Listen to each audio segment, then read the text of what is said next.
Afternoon, everybody. How are we all doing? Happy Wednesday.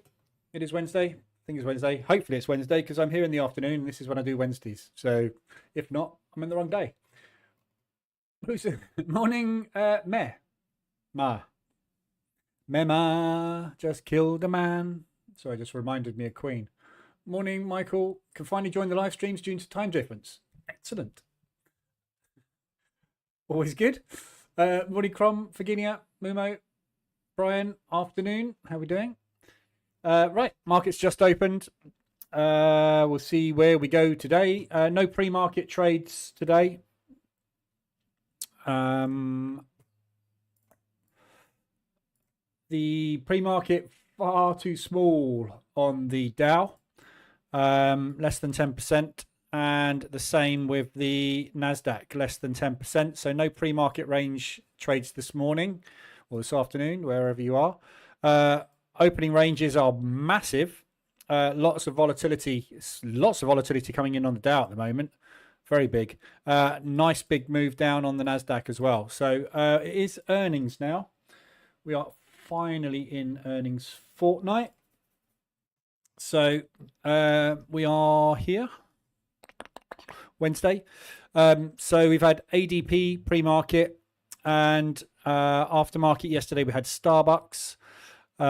We've got Meta, Microsoft and Tesla aftermarket today. So there'll be lots of preemptive moves on that. And then we've got loads coming in tomorrow. We've got Apple tomorrow. So yeah, next week is the biggie where it all starts to kick off. So it is all kicking off this week with earnings. The other thing, obviously, we need to be aware of this today is we've had the Australian CPI, which came out as negative today. We've got Bailey speaking right now. He is waffling. So there's all Bailey's comments coming out. There's nothing exciting come out yet. But we've got Bailey speaking at the moment. So pound volatility, 245. We've got the CAD rate coming out, which is designed to drop, is meant to be dropping, and then 3:30 we've got the press conference. So the 3:30 is where you're going to get the movement once we know the forward guidance, assuming that comes out at 3. If that doesn't come out at 3, obviously the CAD's going to take off in one direction or the other anyway. But forward guidance is what we want to know. Where are you going next with your interest rates so the market can start those moves off? So 245 in 15 minutes. We've got a load of volatility coming in. So just be careful today with stock indices. It's might or might not affect it today. We'll have to wait and see if the US moves on the interest rates. This evening, we've got FOMC, obviously, and the US rates. This is going to be a really tricky one. So I just need to quickly see what's going on at the open because... Okay, so 5-minute ORB is going in on both. How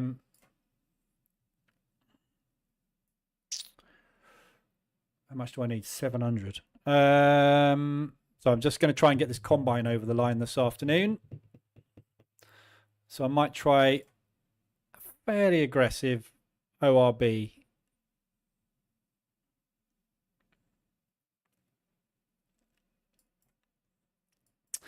I'm a little bit cautious about this afternoon because the CAD rate's coming out. I just want to see if this pulls up inside the range a little bit more. That's pulled down nicely. So I'm going to take the 5-minute ORB on the Dow.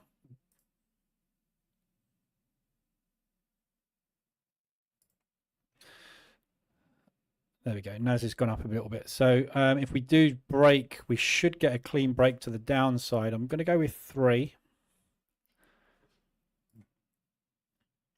And see if we can get those triggered.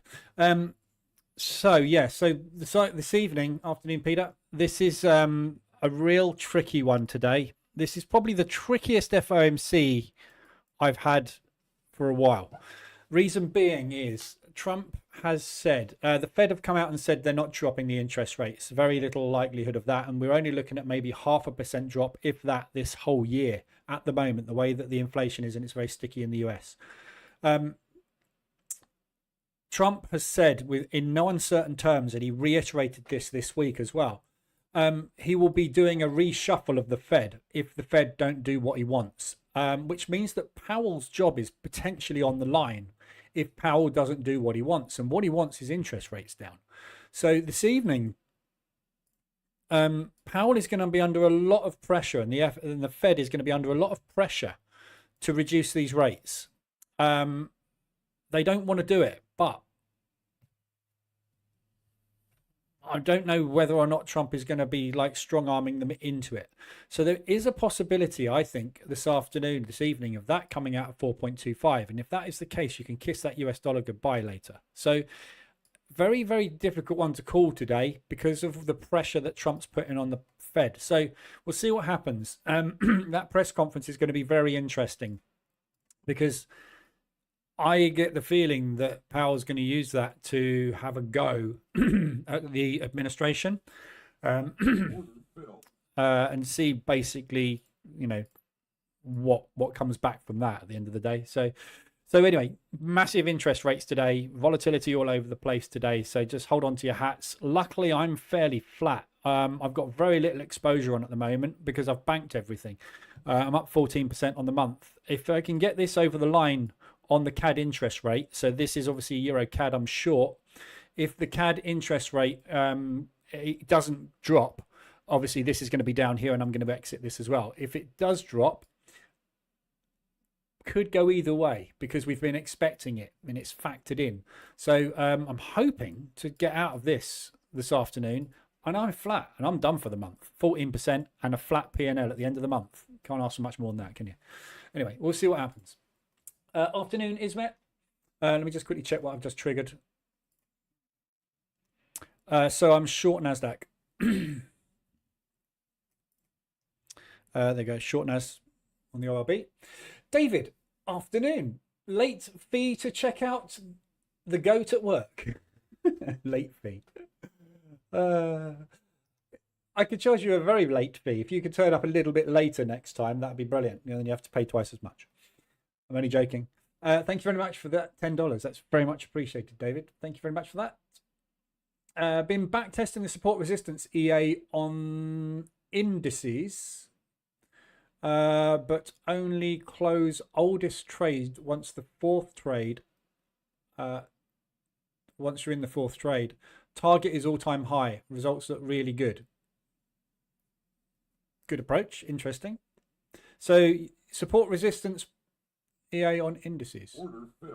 Long on the Dow. Well, I'm long on the Dow on top step. I'm just about to get long on it here. Bit of a spread. Afternoon, Barry. Yeah, that's interesting approach. Indices obviously are manufactured to go up, as we know. That's what they tend to do. That's their job. They go up. So, yeah, I mean, obviously, if you're buying into support resistance areas and going long and only holding 4 positions, that's good. You can actually do that with the position trader EA as well, except there's no trend filter. So the way you would do that, if you wanted to do that with the position trader EA, you can actually do it because you can fool the position trader EA by using RSI levels to get in. And on the RSI, you would set the RSI high trigger to 100, never going to reach it, which means you'll never take a short. And the RSI low trigger, you could set to whatever you want, 40, 30, 20. On indices, I think you'll struggle to get to 20. And obviously it depends on time frame, but that's how you would, somebody asked me about this actually the other day, which is a good point. They said, why have you not got the moving average filter in the position trader EA, but you have got it in the market reversal alerts EA? And I said, it doesn't really make any difference. This is a mean reversion strategy. Trend is irrelevant. Yeah. If we were using a trend strategy, trend is relevant. Therefore, moving average is irrelevant. When you're mean reverting, your mean reverting moves, which work in both ways in trends. But if you did want to only trade in the direction of longs, for example, you can use the RSI filter and just set it to the max because it just never gets there. Go back in history. It's never hit 100 and it's never hit 0. You might find it on lower ones like RSI 2, RSI 4 maybe. But yeah, so you can fool the position trader EA into a long only as well. We've got 4 minutes until the news. A little bit worried about being in 2 indices ahead of an interest rate announcement, but it could work out for me. It may not. I just need to adjust my target on this. What do I need? 7. I need about 750, don't I? Let me just quickly change. Okay, 770. Okay, just changing my target in case we get a new spike that goes straight to target. I want to get out and get this over the line. So we'll see what happens. Right, so news is coming up in 3 minutes.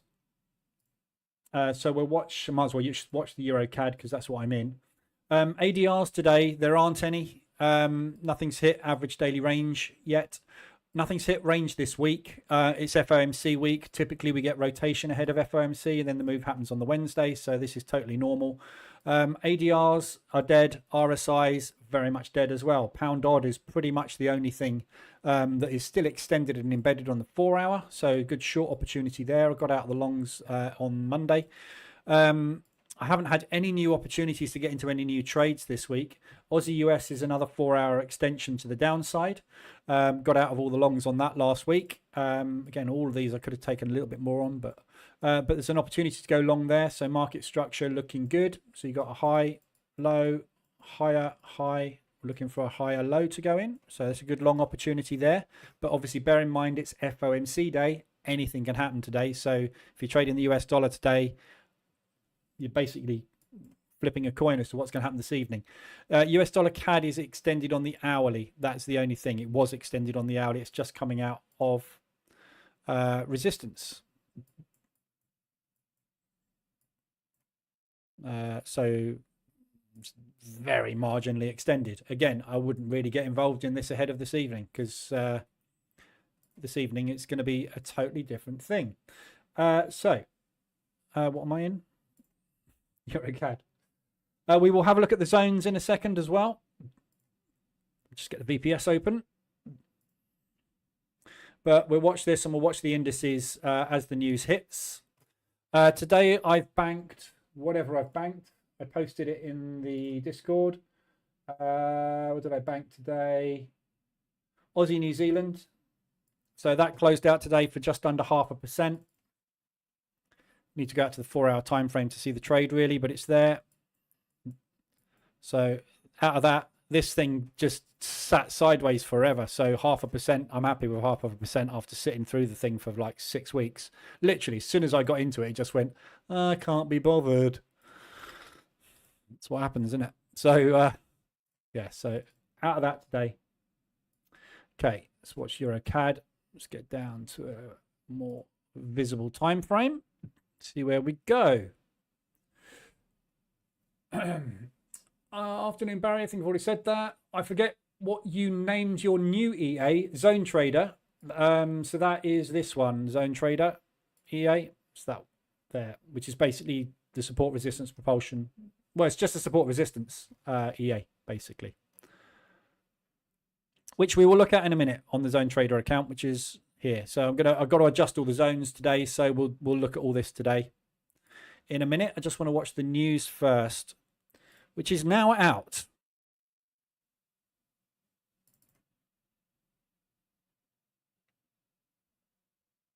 No impact on the US. That's good. So I don't have to worry about those. Right. So 3%. So we got it as forecast. So no shocks in the market. Very little reaction on the CAD, as you'd expect. It's forecast result. It's not good, not bad. CAD seems to be having a positive reaction slightly to it, though. But nothing particularly exciting. So as you would expect, obviously, when we get a forecast result, the market's already factored that in. So there's very little movement.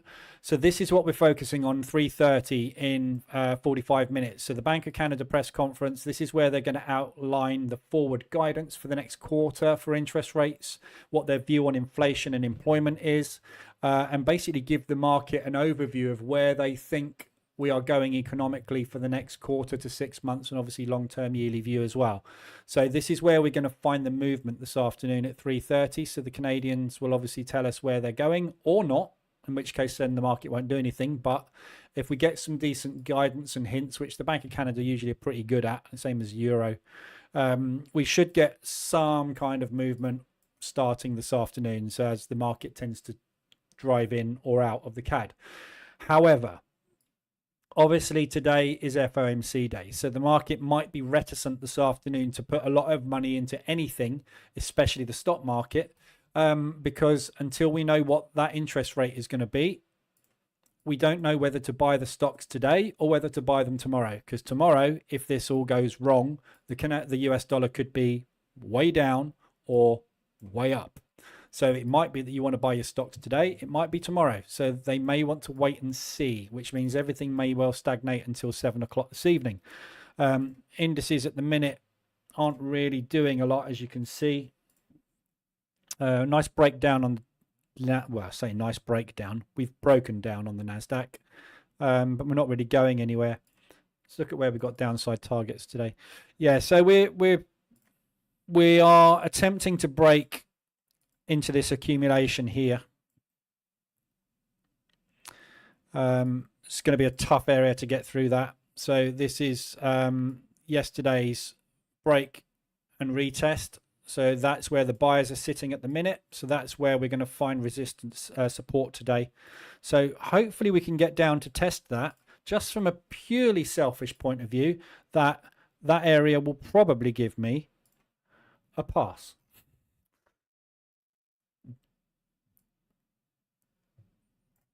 Not quite. That's annoying. So I need the Dow to pump, and I need this to come and test this resistance support. So I'll put it down there just in case we spike for some reason. But knowing my luck, today will be the day it whipsaws all session long. Anyway. Afternoon, Silky. Afternoon, Evil. My settings have been at least 0.75 ADR for additional entries. Cool, that's about right. 1.5 lot multiplier, that's aggressive. But on indices, it's not as aggressive because we kind of know which way it's going most of the time, don't we? And again, out on the oldest trade on the 4th entry, targeting all-time high for buys only. Yeah, it's good. You can test all of that with the position trader EA. So you can set that up. Use an RSI level that looks good on the indices, basically. I have positions open on 13 pairs. Why didn't you open new ones? There haven't been any signals. Nothing's been extended. Look at the dashboard. It's dead. It's been dead for days. I've just closed everything out. There's nothing new. Nothing new's opened. I don't know why you've got 13, but you're obviously running different settings to me, which is fine. But I haven't got anything open. Just nothing there. I have actually set, so this account I'm just going to empty when I go flat. So this is the 125 ADR, which has got 2 trades on.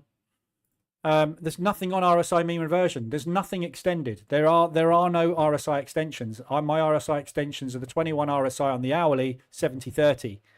There isn't any. Yeah, it's dead. Nothing. We got one here, US dollar CAD, that might get a signal today. But it's not, I missed it. It's, if you know, that's not extended above that level now. It needs to get up here, and I need a signal to get in. So you know, there hasn't been any. 14%. Did you have a standout strategy this month? What this is just RSI. Afternoon, Tom. Why don't you use 70-30 RSI? I do.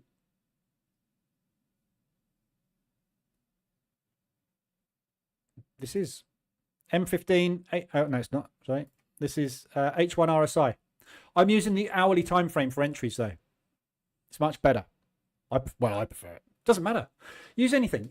You're never going to get the same entries as me, and I don't want you to get the same entries as me because I'm not a signal service. You're not going to get the same trades. You're going to get different trades to everybody else because you're going to have different rules. You're going to have different exits. You're going to shut things at different times. The swaps will be different. There are a million variables in trading. At the end of the day, you get in, and then you see what happens. If it goes your way, you close it. If it goes against you, you deal with it.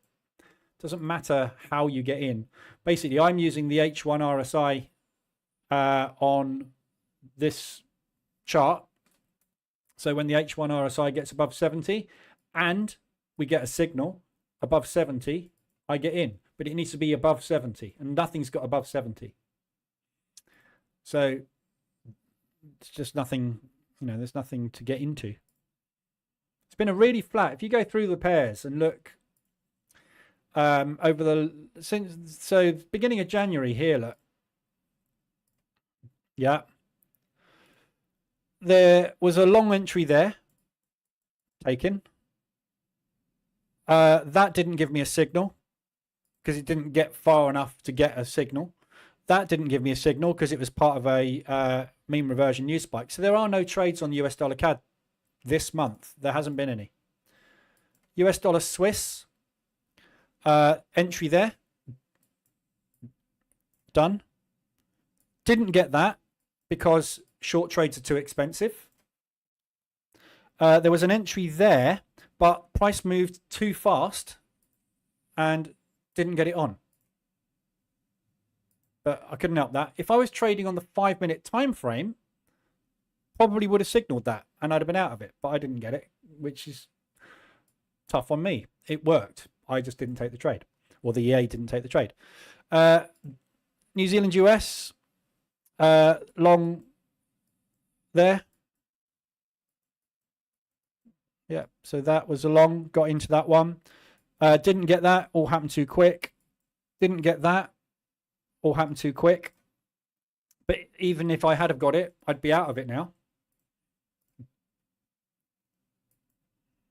New Zealand Swiss, that was an ADR reversal. There was a short there. Shorts are too expensive. Couldn't take it. There was a short there. Didn't quite get the signal on, but it would have been a profit. See what I mean? There's not been a lot of setups this month. Most of the setups that I've got out of, or most of the trades that I've got out of this month, they are either they've just worked and I'm out, and there haven't been any more signals. Don't forget now I'm using swaps. I've got to go long only on this. There has not been a long signal this month. There has been a short there, but I'm not trading short. It's too expensive. There was a short there, but I'm not taking shorts. So if you're trading in line with swaps, that's the result this month, and that's it. I don't want the same. I just saw there's a big difference. Yeah. So if you may not be using a swap filter, or you may have different swaps to me. I don't know. But if you're trading on the 5-minute time frame, you're going to get a lot more trades than I am because I'm using hourly. And I've also now split out ADR into a separate account. So my ADR reversals are being triggered on this account, and this account is triggering my H1 RSIs. But obviously there's nothing to trigger, unfortunately. This is looking crap, isn't it?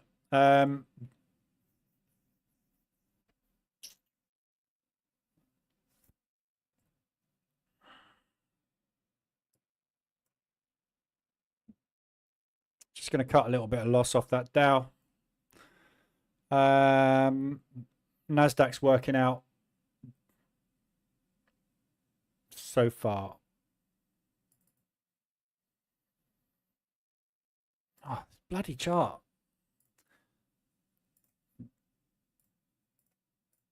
Keeps resetting itself for some reason back to regular to extended trading hours, and it's really annoying, and I don't know why it does it. So this is the first 30-minute candle of the session. Looking pretty bearish across the board at the minute. So I'm probably going to stop out on the Dow, and hopefully the Nasdaq will break and I can get the money out of the NAS, but we'll see. Not really a lot of volume at the minute. in either direction. Right, let's look at the zones. There you go. Today, that's all I've got on at the moment, that Euro CAD, and that's not reacting at all at the moment. We just got a whipsaw on that for now, so we're going to wait until obviously the press conference. There's no ADRs, there's no RSIs specifically. We've looked at all of those. Obviously there's nothing to look at there. We've got a couple of ADRs on at the moment, which are Swiss franc ones. So nothing much going on there. This is the Zone Trader account. Banked 17% roughly this month, just under. I did bank today on Aussie New Zealand. We're going to go through all the pairs and set the zones and everything up. But I got out of this Aussie New Zealand today. Really annoying. Sometimes you're going to get these exits which are really frustrating, and specifically on the New Zealand pairs because the spread is so big. But this is the zone I had drawn in, obviously, for a support bounce. And basically what we did this morning was we came into the zone. Yeah. Here, basically. So this wick here is so marginal, look. So marginal. Right? This is the zone, the top of the zone, and that is the wick. So basically this candlestick here hit the zone, i.e. triggered that we actually traded in the zone, but literally the pip traded at the high of the zone, then price pushed up, yeah, and the spread was that big. So I actually got out the trade there with $19. The next candle gave me an exit here, which would have been obviously way more. But it's just unfortunate that that wick of that candle tapped into the top of the zone and that triggered an exit. So not a lot I can do about that. But anyway, so I'm out of Aussie New Zealand short with a whopping great $19. So I'm looking basically for new entries on that. Everything else is kind of sitting in. We've got a couple of percent to draw down on, but there's just stuff waiting to happen. So what I'm going to do, just whiz through all the pairs. So looking for shorts on this. Actually, let's start at Aussie CAD because that's a more logical place to start. Robert, so with trading, we can only follow the basic idea at best. Due to everyone's circumstances being unique. Yeah. Trade your charts. One of my mentors drummed into me over and over and over and over and over and over again. Trade your charts, not mine. Because you're not trading my charts, you're trading your charts. And what happens on your charts is different to my charts, because on my charts, I will have a different mindset based on my day, week, month, how my P&L is. If your P&L is looking like my P&L, you're going to be a lot more loose, fancy free with your trading. If your P&L is looking crap this month, you're going to be tight as anything and trade differently. The same settings, same setups will come along, but you will take different trades. So you trade your chart, trade what you see on your chart. Don't trade anyone else's. Also, your candlesticks might be different, but so signals are a joke. Yeah, signals are a joke. Yeah. I've been doing this for over 15 years now, 16, 17 years I've been trading. I have tried many signal services. There isn't one on the planet, someone can correct me if they found one, but there isn't one on the planet that is consistently profitable, because virtually all signal services out there are based on a strategy which is back tested over a short period of time and designed to make money quickly before it blows.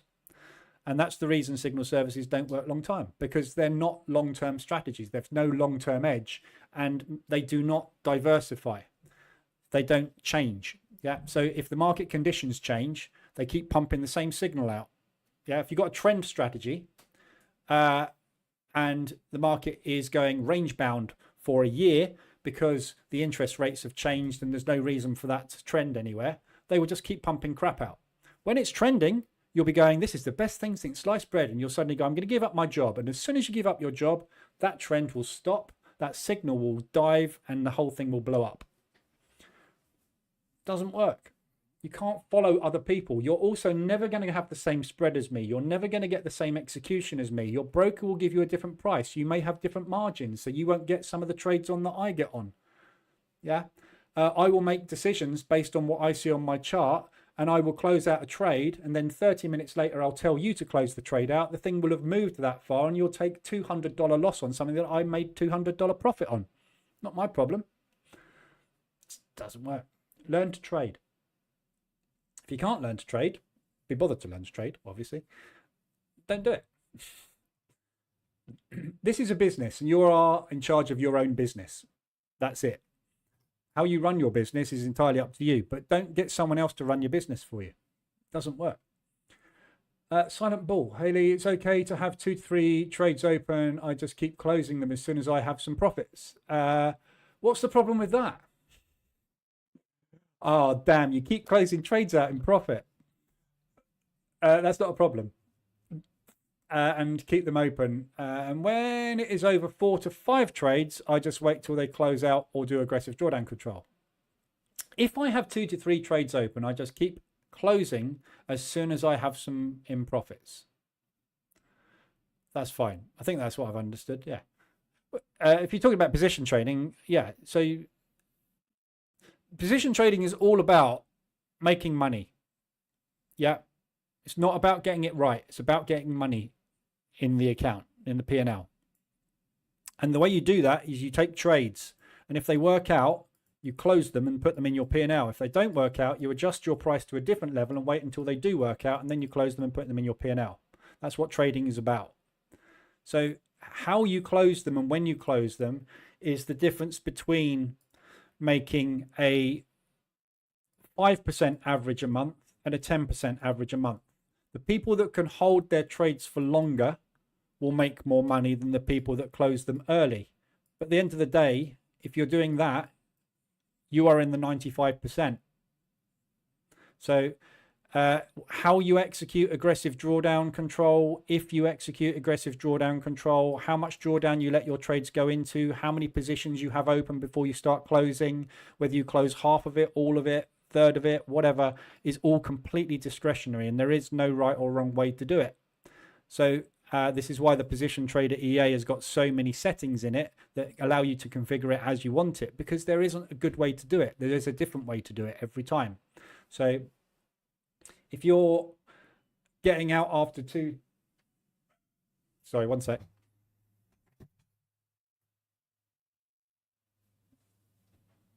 Sorry, my doorbell just went. So if you're getting out after 2 to 3 trades in profit, that's absolutely fine. If you want to keep them running longer, you're going to make more money if it goes up. If it goes down, you're going to regret it because you're going to go into drawdown having been able to take a profit and you missed it. But if you set yourself a limit of 4 or 5 trades and then do aggressive drawdown control, do that. If you want to give yourself a limit of 6 or 7 trades before you do drawdown control, do that. Entirely up to you. Like I always say, and I will always say, there is no right or wrong in trading. There is different. Everybody does things differently. And whether you're right or wrong is the market's decision to decide whether you're right or wrong. It's not yours. I don't know what to do with this DAX today. NASDAQ.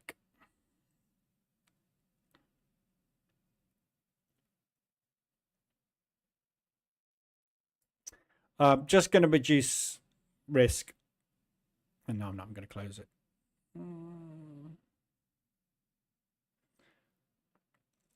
So we've got new hourly candle just started.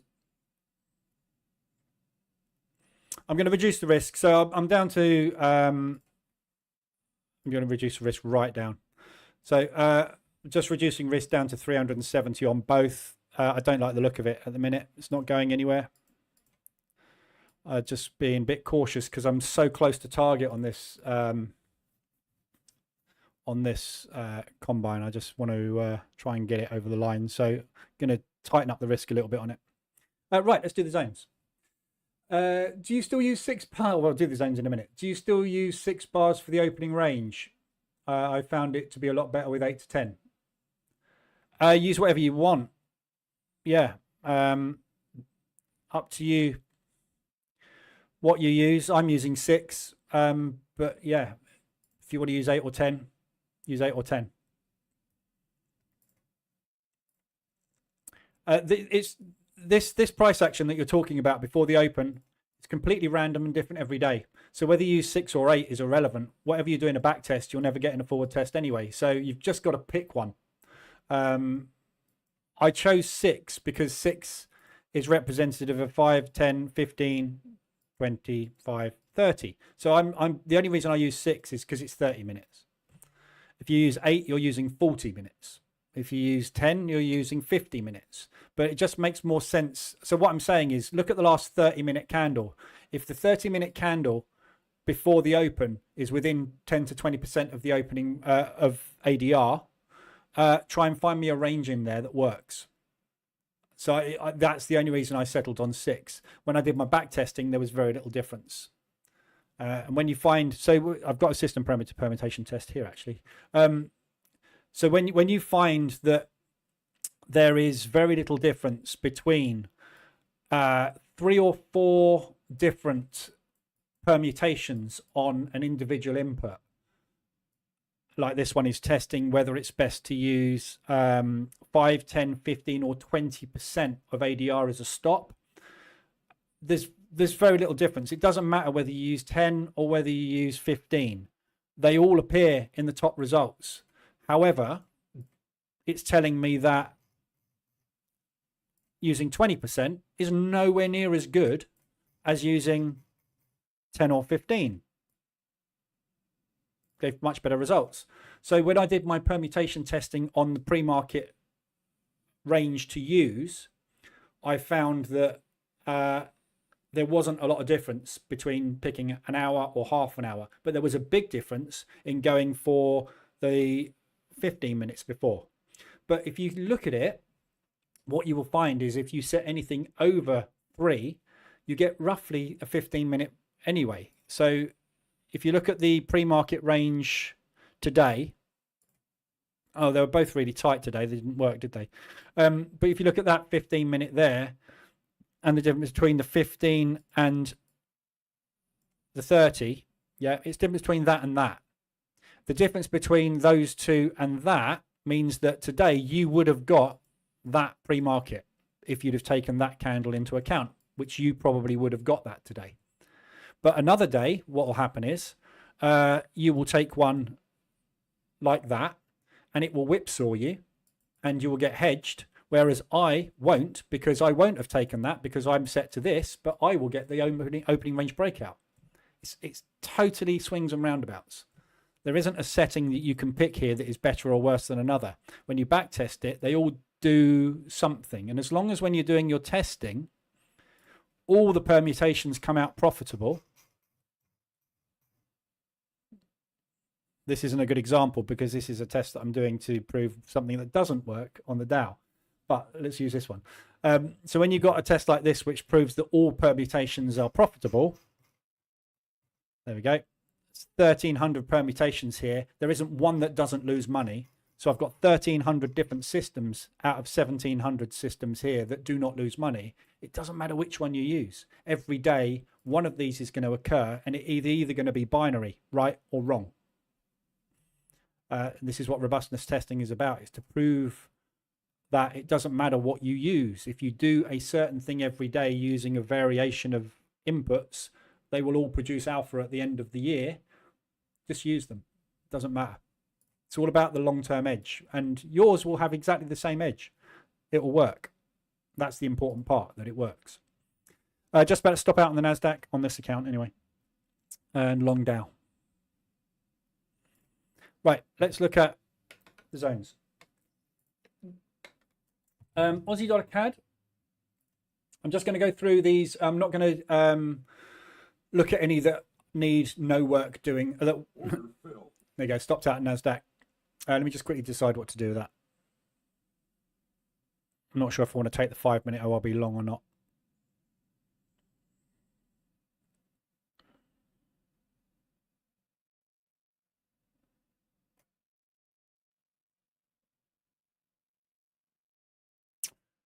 I'm just going to cancel that off. We're putting an inside bar on the first 30 minutes of the day. So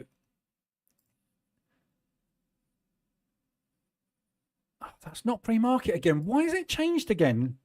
Look, you saw me do this on I just did this on stream. I changed this to regular trading hours. And this one. And it's changed back to extended.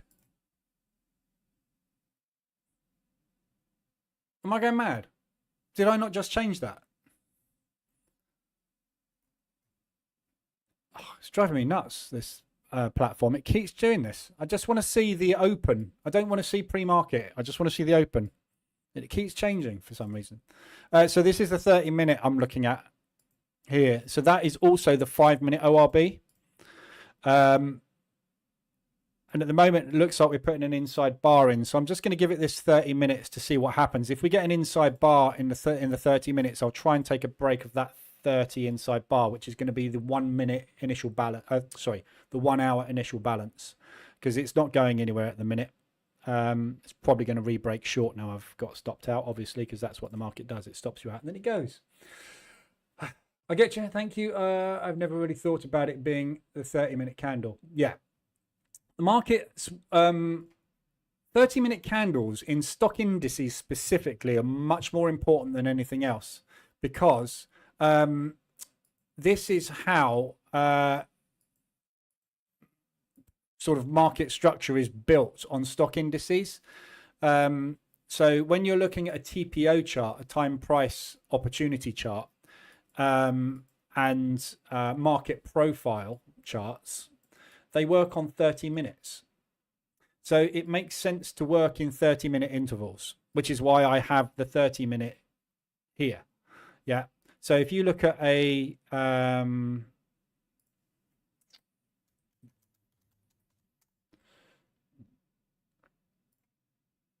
TPO profile here, look. So this is a TPO profile. Each of these is a 30-minute block, or rather that one is that big. And it's not, sorry, it's that big. So yeah, so these are all 30 minutes basically. And this is, you know, there's a lot of market participants use TPO. It's very, it gives you a much clearer understanding of how price is built up during the day. And this is what creates your volume profile chart, basically. So that's a volume profile. So that's a double distribution volume profile. Yeah. But these are all, every single one of these every day is painted exactly the same way. It has exactly the same number of columns. And they're all 30-minute candles. So they're important charts used by a lot of market participants, which is why buying the 30-minute low and selling the 30-minute high, which is what you'll often find referred to as value area high and value area low. Buying and selling these areas is important, because what happens is price tends to roll up and down in 30-minute cycles. So if you look at the pre-market 30 minutes, often that is a good range to break, which is 6 candles on a 5-minute chart. I was going to try Top Step X. A lot of bugs I've heard. I've not experienced any bugs apart from that. I've not had a problem with it apart from that. It's made by a company called Project X. And I'm not sure if Project X are actually related to Top Step. They've got a case study for Top Step, which kind of tells me they're their only customer. So I'm not quite sure who this Project X guys are, but they're looking for a software engineer and a tech support. So yeah, if there's lots of bugs, I wouldn't want that job. But they're based in Florida, so I don't know who they are, but they're the ones that make Top Step's platform. But it's basically based on trading view charts. So this bit here, and I've noticed this a number of times. For some reason, this suddenly goes, actually, let's not tell him. Let's switch back to the normal extended hours chart, like it did today, without telling me. But some days it doesn't. So there is a little bug there. But at the end of the day, order execution is all you're interested in, isn't it? I mean, and I like the way that all works, so I don't really care. Right, analysis. Aussie dollar CAD, nothing to do. Basically, I'm short. It is going short. I'm looking for market structure continuation to the downside. So I've got shorts on. Next entry short is going to be at resistance. Looking for a break of the lows. Therefore, I will get out there in case it double bottoms. Aussie dollar Swiss got out of the shorts yesterday. I haven't got period separators on. Monday. Oh my God, look at that. See, it's funny, isn't it? On another chart, it does this, where it taps to my zone, right? Taps to the very top of my zone, yet it doesn't trigger me my next long order. But if it wants to get me out with as little profit as possible, damn right it triggers. So missed my entry by what has to be 1 pip on Aussie Swiss. So that was the second entry long, which was out of support. And obviously it's bounced without me. But that's fine. If it is going to bounce without me, I don't care, because that trade goes into profit. But if it does come down and take the liquidity there and try and do a W pattern reversal at that level, obviously I'll have 2 trades on. Average will be there, and I'll look for a get out somewhere around there. Aussie New Zealand, as we know, I'm out of that. Looking for longs. Didn't get triggered on it. So, sorry, I'm looking for shorts. Yeah. So get rid of those. So I'm going to sell it.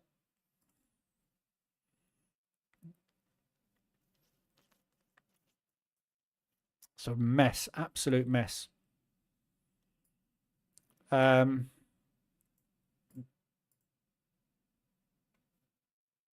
you just can't pick a level on this thing. It's an absolute mess. So you could say that's a support, that's a support, that's a support. There's a little bit of support there.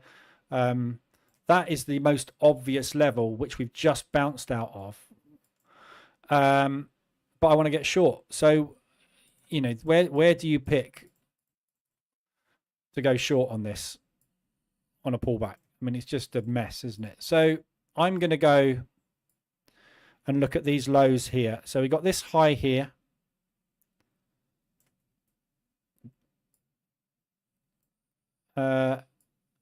It's just a mess. It's just a spiky mess.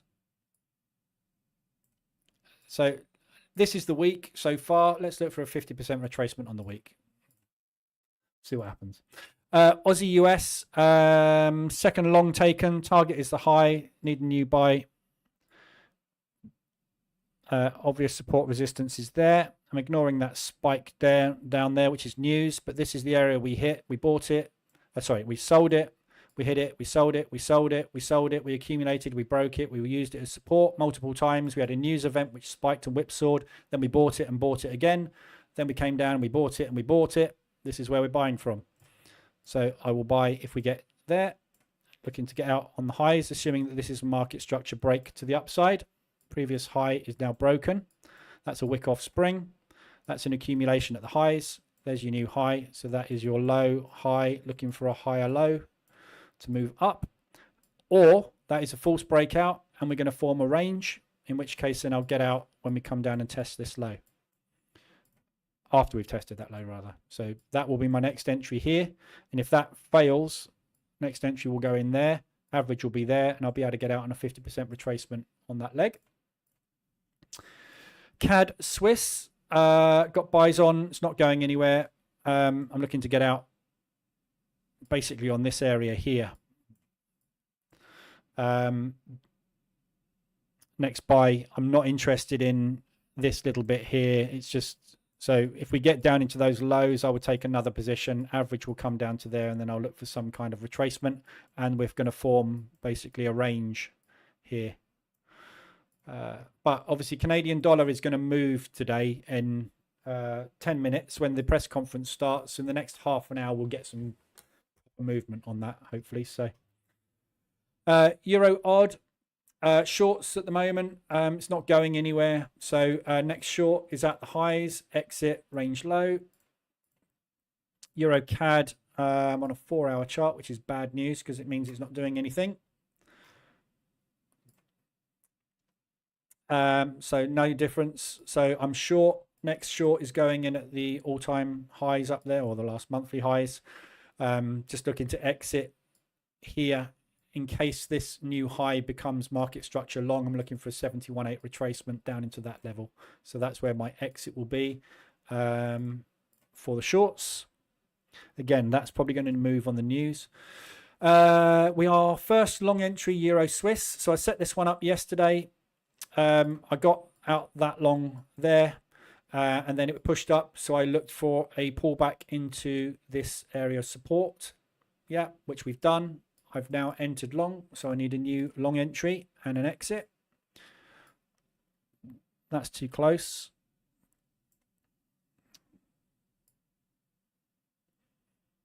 Not an awful lot.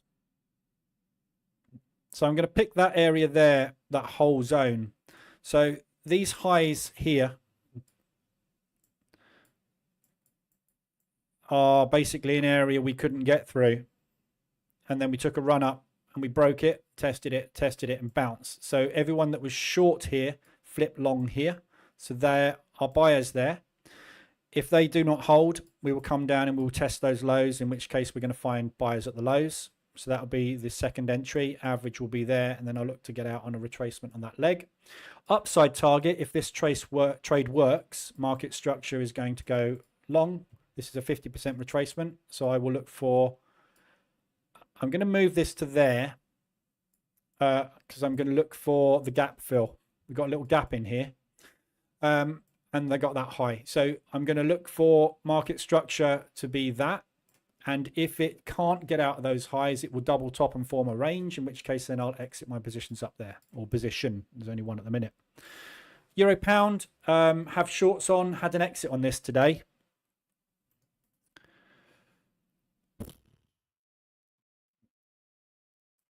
So tomorrow, 6 minutes till crude. We're definitely not going anywhere today, are we?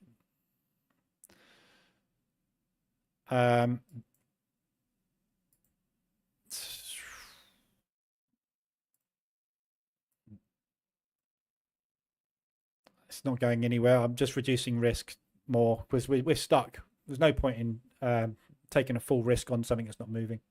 So tomorrow we've got the euro rate. So we're expecting to go down 0.25% tomorrow to 2.9, which the market has already factored in. We knew that Lagarde has come out and said every single time we're dropping rates, we're dropping rates, we're dropping rates.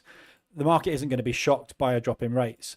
However, this is bearish for the euro. So this trade here at the moment, I had an exit. I've been in this now with 5 positions for a long time because it's just, since that symmetrical triangle break, it's just ground for a week. And I think if you go back and watch the live streams from last week, I said this looks like a rounding top.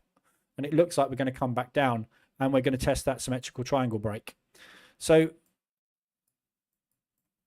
I'm going to hold it for today and tomorrow, and I'm going to hope that we get that spike on the euro tomorrow to get me out. What I'm worried about is them not dropping interest rates tomorrow. So I'll take a decision on it. I've got such a small drawdown at the moment. I could close out this euro pound, which is actually in profit, even though it's above my average price. I'm actually in profit on it at the minute. Because of the swaps. So, and that makes me think maybe I should just shut some of this.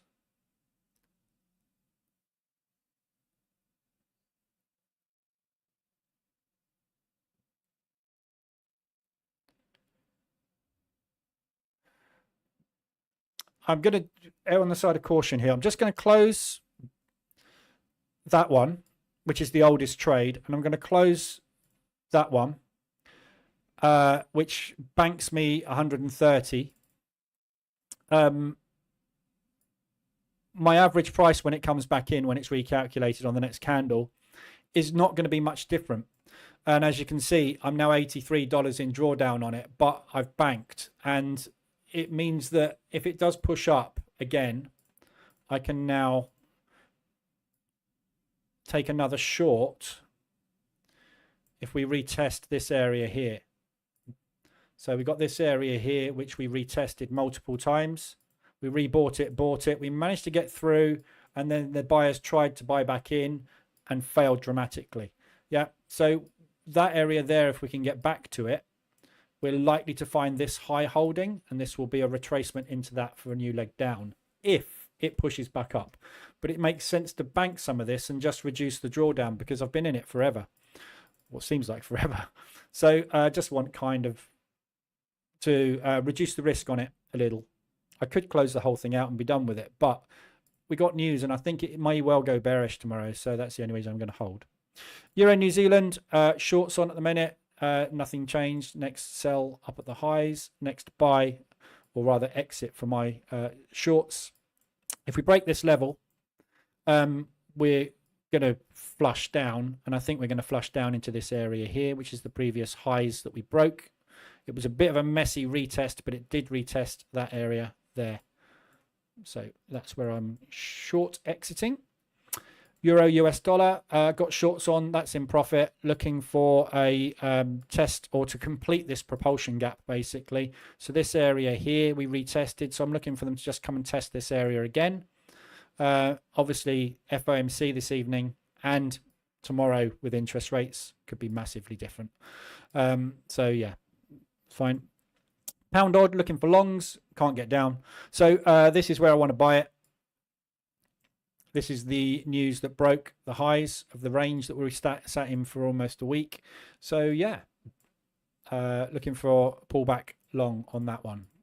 If we don't get it, we don't get it. Pound CAD, same thing, looking for a pullback into this spike of news, which is where we accumulated and broke. So I'm looking for them to come and retest that level there. I haven't been stopped out yet. That's a good sign. It's because it hasn't gone anywhere. Pound Swiss, again, same thing, looking for pullbacks on all these pounds to get long.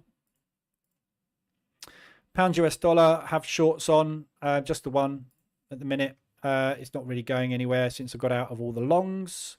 So I'm looking for them to come and retest this area if it pushes up, and I'll get a next short on. If it doesn't and market structure continues to the downside, I'm looking to get out at these lows. I'm getting out shy of the low, the all-time low. Just in case this is some kind of push back to the upside, but I think we're more likely to break that low. So I'm just going to get out down there. I'm only going short. I'm not going long, so I won't trigger a long trade there. It will only get me in short. New Zealand CAD, shorts on, not going anywhere at the minute. Looking for continuation to the downside on this one. Yeah, so we have broken the highs though, and we are holding. So this is potentially a market structure reversal here, and we've put in a new high. So now we're looking to put in a new higher low before we continue the structure break back to the upside. Or it is continuation of market structure short, one of those two things. So if it is what I think it is, we're going to test that low. If it isn't, we're going to come up and we're going to find resistance at some point on the way up. There's loads of it. So it's not going to be hard to get out of at some point because it will come down. New Zealand dollar Swiss, and obviously that could move as well in the next hour. I'm just going to put the news up over here just so that I can see what's going on. Bank of Canada cuts 2025 growth forecast from 1.8 to 1.8 from 4. Sorry, let's read it on here, and you can read it while I'm burbling it. Bank of Canada cuts 2025 growth forecast to 1.8 from 2.1 in October. So contraction in the CAD, negative. End of quantitative tightening. Announces an end to quantitative tightening. Will gradually restart asset purchases in early March. Bullish. Inflation to average 2.3 in 2025, 2.1 in 26. Nothing. Yeah, so this is why the market's not moved on this. We got a bullish and a bearish bit of news, and then nothing much. 47% chance of a cut in March, which is basically a 50-50 shot. So there's no reason to move. So we'll see what they say in the press conference, which is underway basically now. Crude oil's just come out. No market reaction. I don't think this is going anywhere today because the FOMC, I don't think we're going to get anything today. This is going to be a day not to trade. We're waiting for FOMC. This thing's just going to be flip-flopping. So I'm just going to close that out anyway. best thing to look at today is ranges. So buying lows and getting out at highs and trying to find, so, you know, sell that. And if it pops up above it, assume it's going to rotate a lot if it decides to go anywhere. But, you know, rotation down and back up again until 7 o'clock this evening. Market's not going to want to go anywhere today. So I'm just going to leave that for the minute. Let me just catch up on what's been said.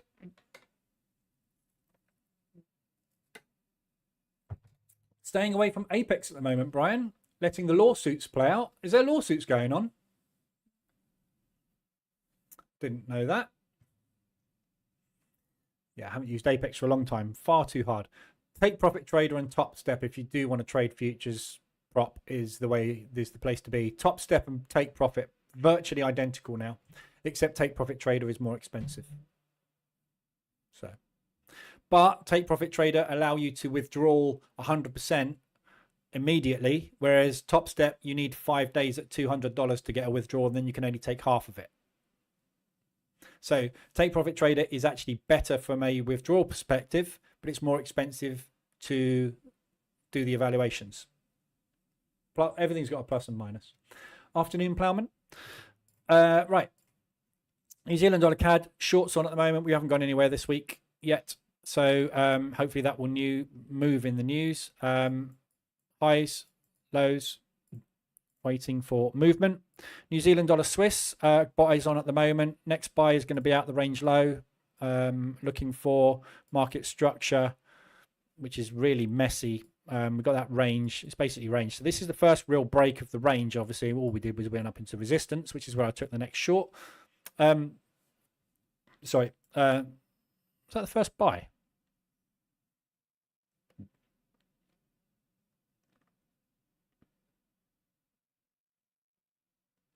Yeah. Why have I got buy up there?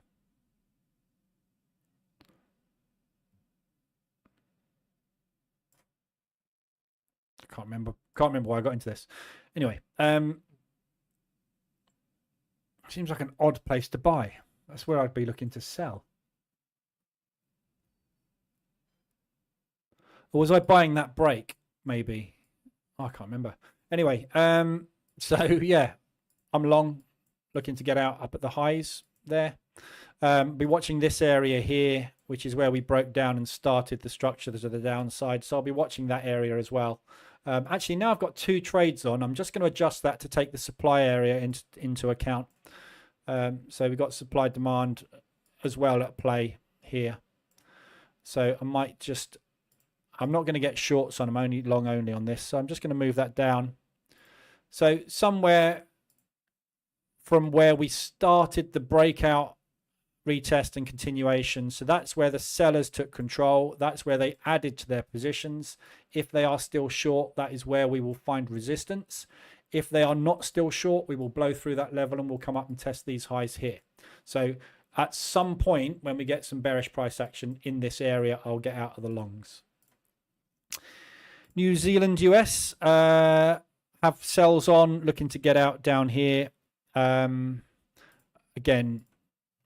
I'm going to evaluate all of this. So basically, FOMC could go absolutely anywhere today. So I'm going to go through my P&Ls on everything, though I haven't really got so little exposure on at the moment. But anything that's like US dollar, if I've got anything in the US dollar with profit, I'm just going to close it and put it down here.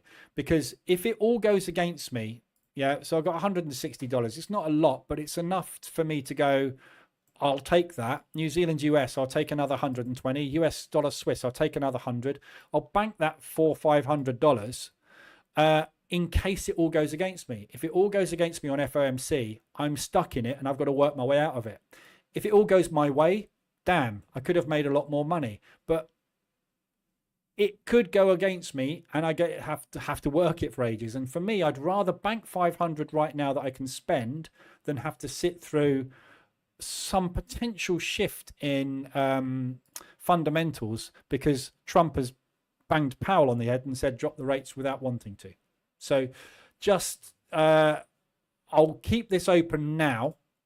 If it gets down to there by FOMC, I'm done anyway. So at 6 o'clock this evening, an hour before it happens, I'll check my P&Ls, and I'll check all of your P&Ls. Anything you've got in profit, take it, because you might lose it. It might make more, but if you lose it and it goes into drawdown, you've got to deal with it. And it's much easier to add it back on again at a later stage than it is to be stuck in drawdown and watch the drawdown get bigger and have to work your way out of it. So just bear that in mind before FOMC hits. So we'll see where that goes. So I'm looking for an exit down here, which is this previous area of resistance. Buyers won out. Everybody that was short flipped long. This is where they're buying. US dollar CAD. It's just not going anywhere at the minute. As you can see, I can't do anything with it. Haven't been able to do anything with it since the end of December. It's just not moving. So I will take another one if we come and retest the new spike. Other than that, I just want out the thing. In fact, because we've got news, I just want out of this. Just get me out somewhere. If we manage to test these lows, just get me out. I've just had enough of it. So and I will then flip long. In fact, yeah, I can't get out of it now. It's too deep. So out the shorts on this one. Again, this was a 6 position hold. Got out at break even. Just get rid of it. So just took a break even because it didn't work out.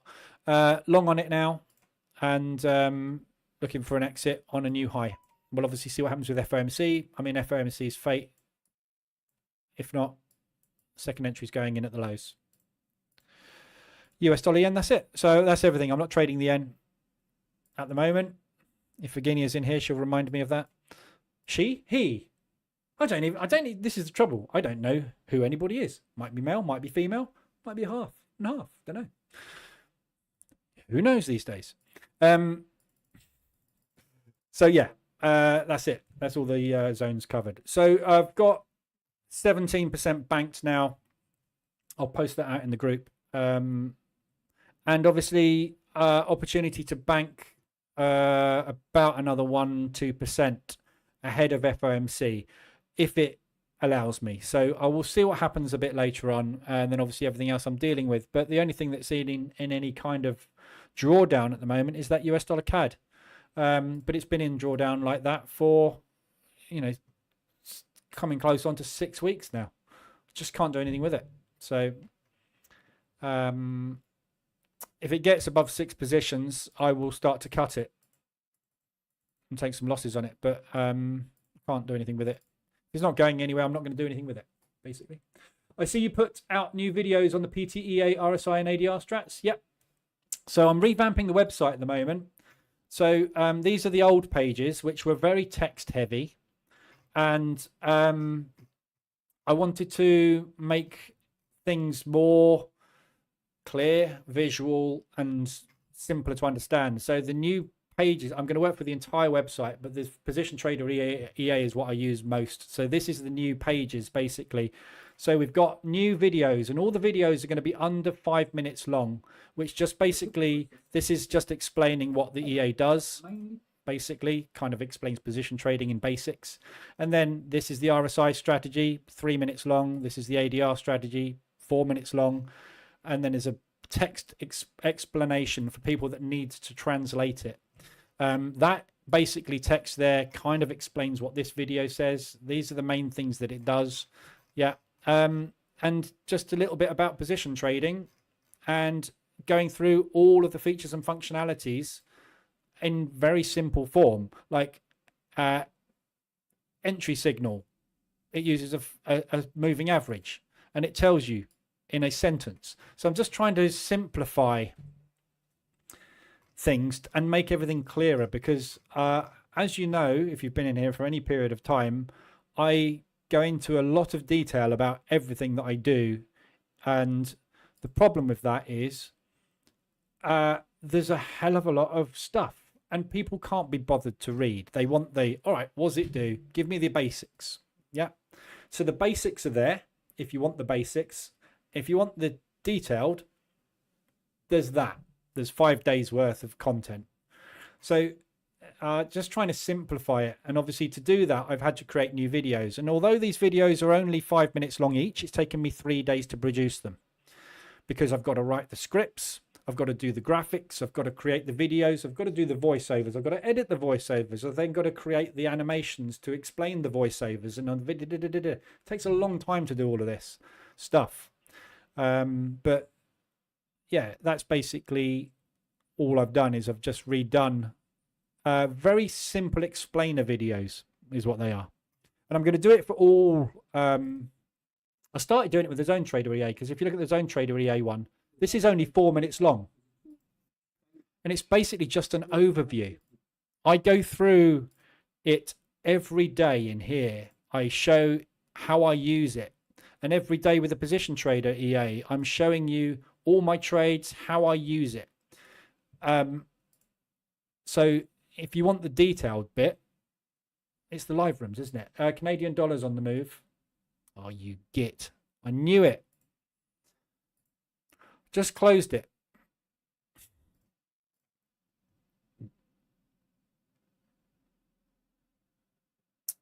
So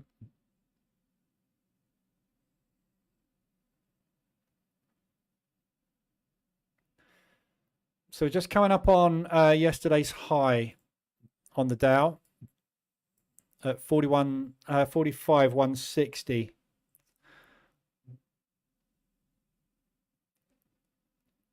And we're just rotating above that last 30-minute candle.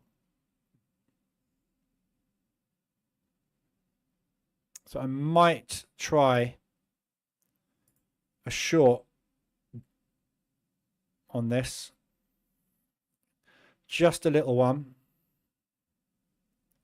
Order fill. With a stop fairly tight above the highs there, just to give it 150.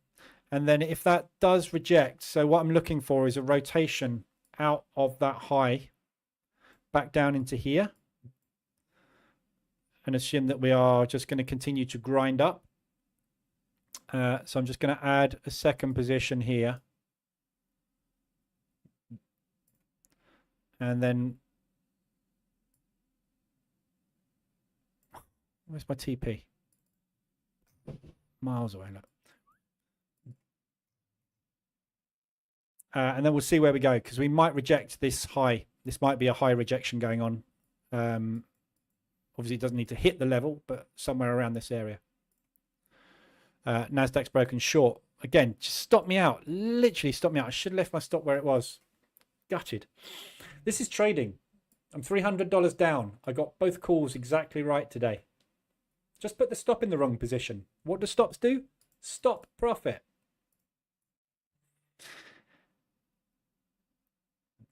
Try and one short on the Dow, and I'll add to it if it works. So Nasdaq short is working. Dow, not so much. So we'll see where we go. There we go. So any questions on any of that lot?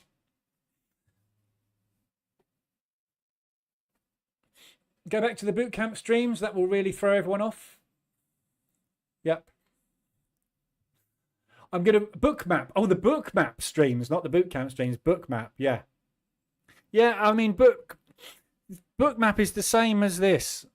Bookmap just shows you this. Yeah, it's TPO. It's what I spoke about earlier. TPO. That's all bookmap is. It's just a TPO. Yeah. It just shows you where all the orders have been. You can just get a TPO chart and it does the same thing. Everything shows you the same thing. All the indicators and EAs you see out there show you the same thing. This is showing you where all the TPO orders are. Because all a TPO order is, at the end of the day, is a node, a build-up of order volume, which is no longer the level that they were buying and selling at, which creates a bank order. So you can get the same thing if you look at a volume profile chart on this whole range here. The volume profile will look something along the lines of that.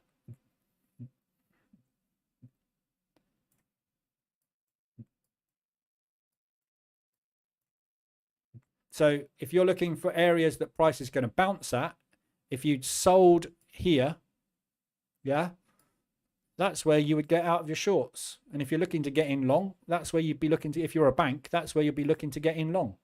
And if that area breaks and you got in long and it didn't work out, you'd do a stop and reverse order and flip short until that zone there, because that's where you're likely to hit the next batch of buyers. That's all price ever does. And it's clearly visible here. Yeah, all these grays are basically previous orders that have been filled. That's all it does. Yeah, look at that. Order filled. What's that?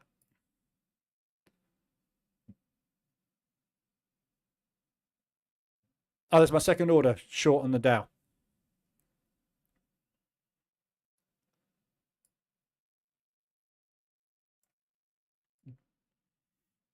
Okay, so just moving my order down to that high, just reduce risk in case it is not the high of the day. Not going to get enough to get this over the line today. In fact, I'm just about going to get a break even out of the day, but unless the NASDAQ collapses, and then I might have a chance. I'm just going to add one more if we do continue the short.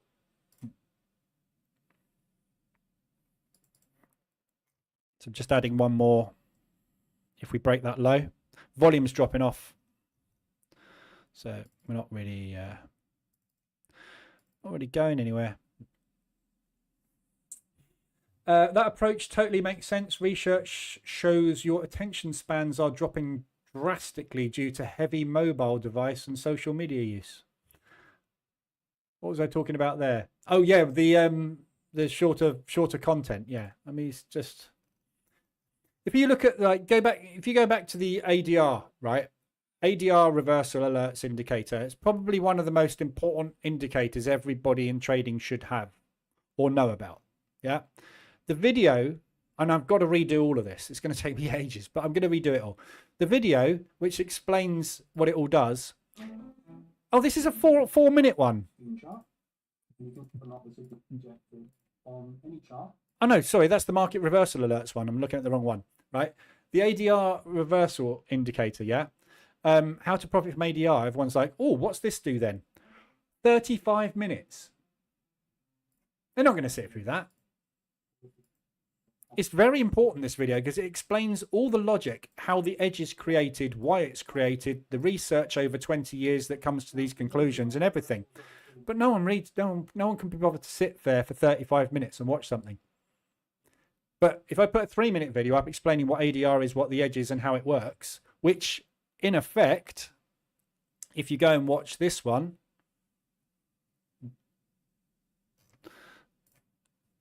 which is 4 minutes long, it explains what ADR is.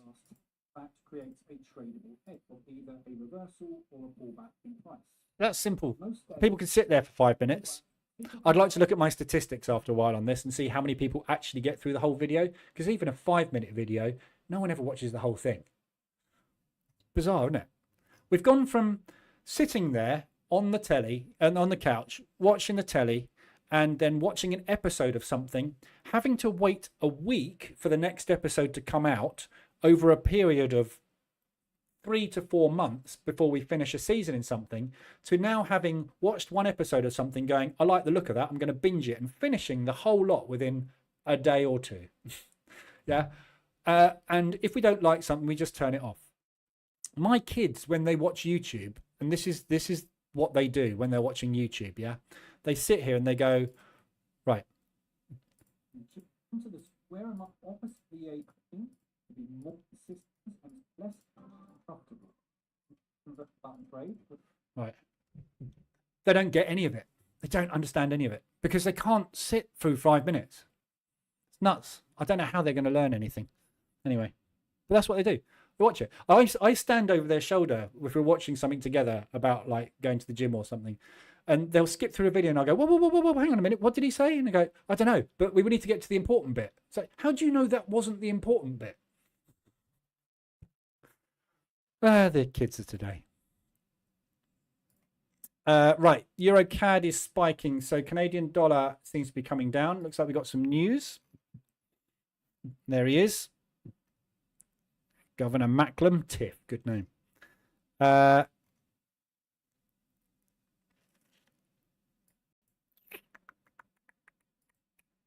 bigger the moves in the Canadian dollar, the more we're going to have to take those into account when we set policy. Long way from needing quantitative easing. Bank isn't seeing broad-based inflation pressure, no doubt. Threat weighted to our latest rate decision. So there's nothing exciting coming out yet. So the market looks like it's reacting negatively to what he's saying so far. So we got a bearish reaction on the CAD, which is annoying because it means I might not get out of my Canadian short, which is a bit annoying. But next short for me is going on at the highs. So we'll see where we go. Watch for a turnaround on the NAS. Brian, you've got a 50-50 shot. It will or it won't. One of those two things will happen. What's your percent risk on the PTEA live accounts? 0.2.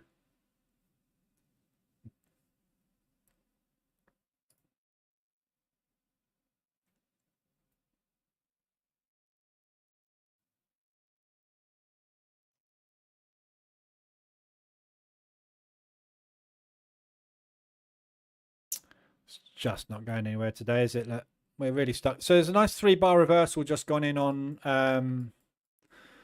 the Dow. So that might be a new high formed there. But you can see by the bodies and the wicks, the market's not really interested in making any progress today. It's interested in getting the orders done, but it's not interested in any direction. So literally these types of days, rotation days, you're literally flipping a coin. It either will or it won't. You're either going to get the head or the tail right. And if you do, you just got to hold it and hope it doesn't take your stop out before it gets to wherever it's going to go. But it's not the sort of day you're ever going to bank any decent money. It's going to be small money, if that. So if I can get myself back to break even by end of session, I'll be happy. And then have another go tomorrow because I'm not trading through FOMC. It will be bloodbath later if people try to trade that. I know exactly what's going to happen here. Nasdaq's going to hit my stop loss and the Dow is going to hit my TP, meaning I'm going to make $100. It's going to be one of them days. Also, subjective question. If you had $2,000 and looking for 30-40% a year as side money, how would you trade the PTEA?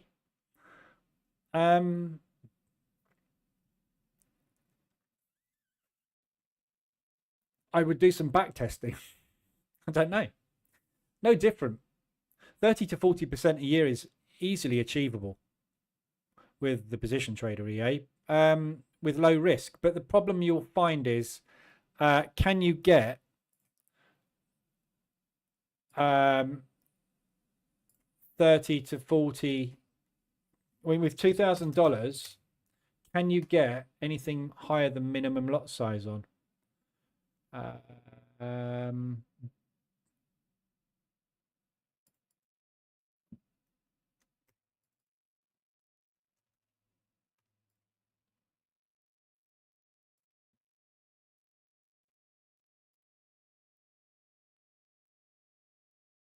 don't know what this is doing, but I just want to find out what the lot size is on $2,000.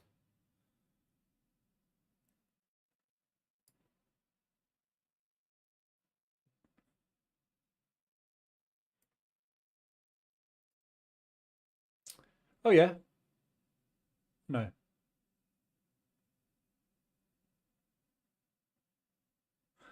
Yeah. I mean, you could do.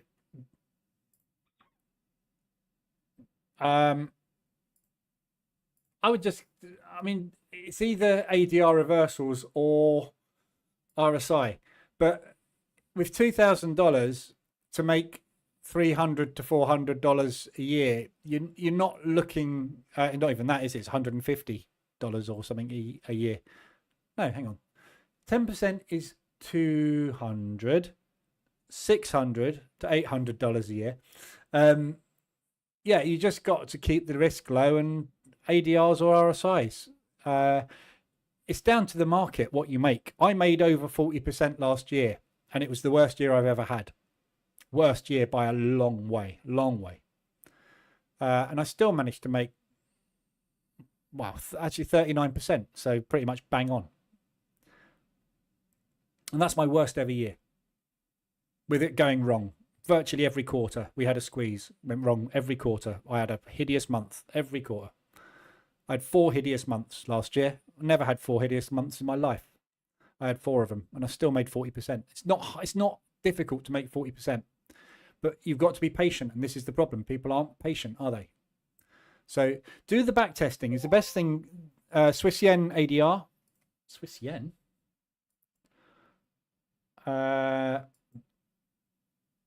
Yen is powering up, or is it? I would say the Swiss franc is coming down more. Nope. That's a weird one, that Swiss yen. It's just hit ADR. A little bit difficult to tell why that's hit ADR. A little bit of strength coming through in the yen. Not masses. And there's a little bit of weakness in the Swiss. So I think that's just pushed that over the edge. So potential ADR reversal on Swiss yen. We're just breaking through previous day's low, which means this is the low of the week that's going now. So watch this area here. There's loads of areas here. So watch this zone here. Anything beyond 125 ADR today will be a good long, and I'll take that. So I'll be getting into that long if we get beyond 125 ADR today. But yeah, just keep the risk low and just let it do its thing. Yeah, back test. So just stick, whenever you do a back test, always use the account size you're going to trade with. Yeah, so that you've got the expectations correct. Don't go testing $100,000 account if you're only going to trade with $3,000. It's pointless. What's the point in knowing what is going to happen with 100 grand if you're only going to trade with 3? Put 3 grand in there and then see what that does in the back tester and get the expectations right. So know roughly you're going to draw down up to X. So when you get into X drawdown, you're not panicking. Do a test on 10 instruments you're going to trade, stick them together in a portfolio and look at the equity curve, see what the overall drawdown would have been, and then stick 10 or 20% either side of that. Roughly that's where you're going to get to. Unless it's a really, really bad month, then obviously it's a bad year rather. Then obviously it's going to be a different scenario. This is the set file, by the way, that I'm trading for ADR reversals.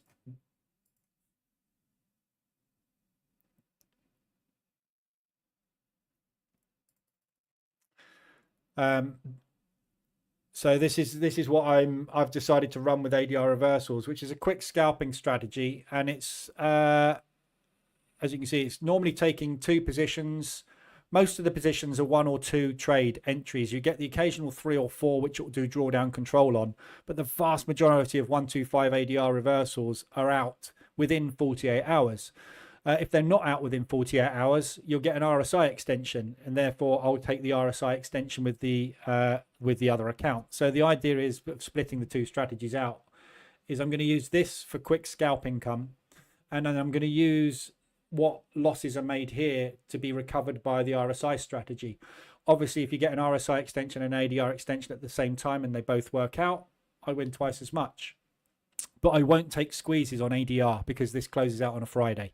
So the only time this this strategy gets into trouble is if you get into an ADR reversal on the Monday. So let's say it pushes 125 ADR on the Monday, and then it does that all week. Yeah.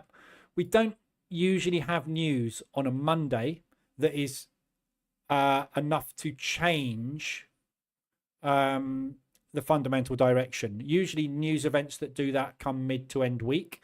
So you don't get many instances where it draws down such a large amount in the week. But if it does, I'm out on a Friday, because if that's happened in the week, there's something really wrong. If it's done a 125 ADR push in a day and then it's spent the next 4 days not correcting, we don't want to be in it, do we?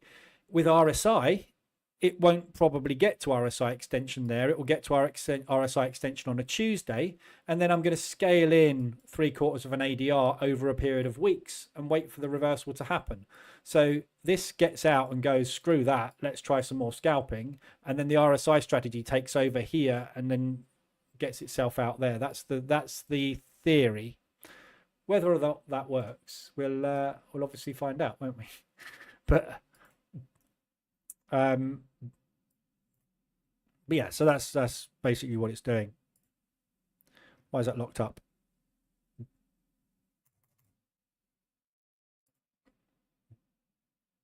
Yeah. So yeah, back test. That's all you got to do. Micro accounts very good for small accounts. Micro accounts. All accounts are micros. This is micro. They're all micros.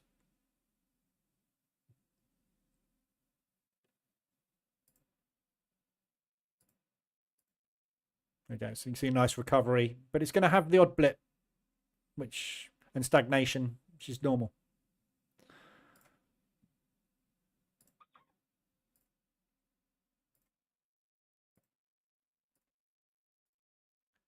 Oh, you mean cent accounts, Jeroge? Yeah, cent accounts. Cent accounts are, yeah. I mean, you can use cent accounts, but cent accounts, they're really good for testing strategy, live testing strategy, but they're not. There's no point in having a cent account for trading, unless you want to pretend you're bigger than you are, sort of thing. All that a cent account does is is it 10 X's, 100, 1,000 X's, 100 X's. So if you put $100 into a cent account, you get 1,000, I think. Is it? I don't know. I can't remember. 100 is it? Yeah. So if you put $100 in, you'd get a 10,000 balance. But what's the point? Because if you suddenly you might as well practice on a demo at that level, because you haven't got that level. So just put your amount of money in there. You get to use a little bit. You get to use more leverage, but it's harder to make money with it, I think. I don't know. I don't really see the point in them. They were meant for. Well, what I understood they were meant for was for testing strategies. So if you wanted to live test an EA, for example, and I've used them for that sort of thing before, live testing EAs, you can simulate having 100 grand with a very little amount of money, and then you can see how it would actually work with the correct lot sizing. But obviously it's not making that. So I don't know. Hi, Mr. Lunary, by the way. Right. I'm not getting anywhere here. These are working inverse today, look.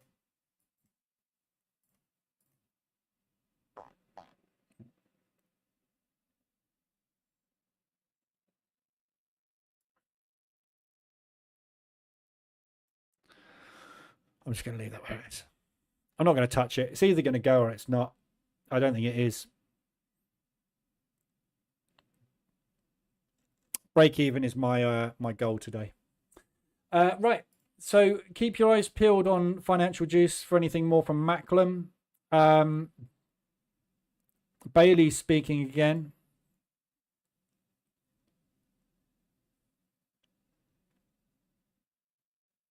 Is he still going? Yeah, he's still going. He's taking press conference questions now. This is when they tend to poke and try and get some reaction. So we may get something more coming out of the CAD, but the market reaction to the CAD at the moment doesn't seem to be anything really. So I think we're all waiting for FOMC. Look at that for a hit. Last month's high.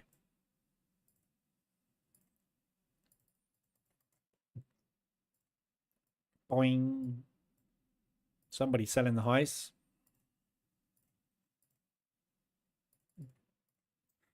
Would you consider fading the DAX? I already am. So DAX hedged this morning. I'm in a hedge exit at the minute. 320 down at the moment. So I'm looking for an aggressive hedge exit on that at the minute.